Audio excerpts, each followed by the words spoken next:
public support of capital punishment has been falling since 1994, approval percentage outweighs the opposed.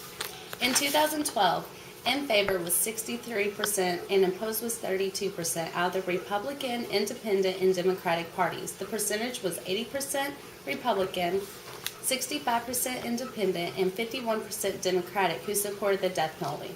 All of us have heard the expression an eye for an eye.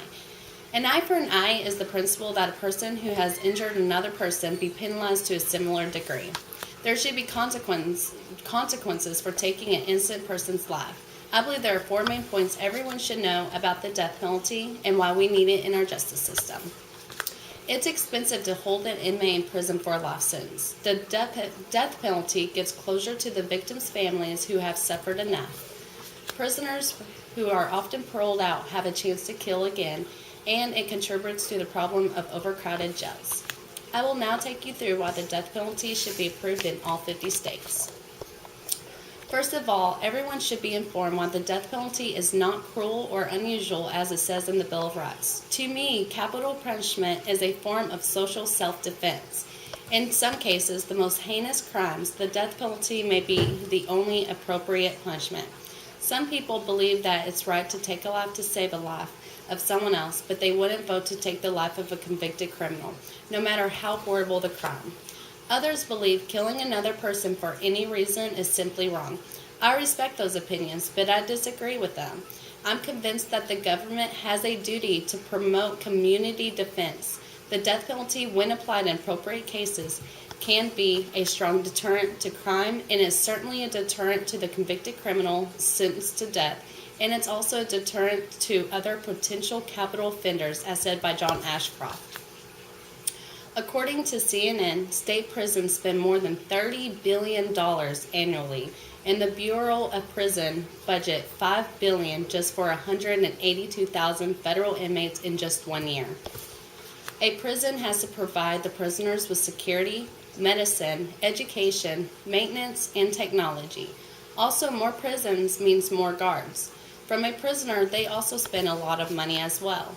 One prisoner said he racked up $1,000 a month just on phone calls. This is just a little bit about how much money can be spent in just 1 year and on one inmate. Now I'll take you through how it can help the victims' families have closure. Several friends and relatives of a woman and 2 children who were stabbed to death on Thanksgiving in 2010 couldn't contain their relief when 3 judges sentenced the killer to death.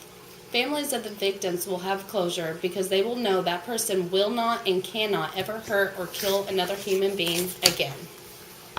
It doesn't bring the victim back to life, but it does help them sleep at night knowing that the person is gone from this world. The families of the victims will never be the same. Closure is very important in dealing with the grief process. Now I'm going to explain how prisoners can parole out and give them a chance to kill again. In 2002, the study of the Federal Bureau of Justice Statistics found that 52% of released convicted felonies were back in jail within 3 years. One man killed an infant in 1957. He paroled out in 1975 and then killed his parents in 1975 as well. According to Tom Whitehead, nearly 30 killers released from jail have gone on to kill again. Now let's talk about the prisons that are overpopulated. America has the world's highest rate, and the revolving door helps the prisons not be packed. When jails are overcrowded, that means expanding the units, cells, and fences. It is very costly and should be prevented. According to CNN, prison administrators, as they grappled over the overcrowding, and limited budgets, the Bureau of Prisoners were about 30,000 beds too short in 2011. Now that you know why the death penalty should be favored in the states, you can help victims' families cope with their losses and have that closure. Today, I discussed the 4 main points everyone should be aware of before disagreeing with the death penalty. The cost of keeping an inmate in prison for life, giving closure to the victims' families, inmates who typically murder again in overcrowded prisons. We shouldn't allow someone who murders someone live life in prison. Everyone knows right from wrong. If they do it without thinking about it, they should have consequences. Everyone should be penalized for what they have done. Thinking about it, or think about it. If it was someone that you loved, someone you could never replace, think about how much anger and resentment you would have towards that inmate and how great it would feel to get that justice served.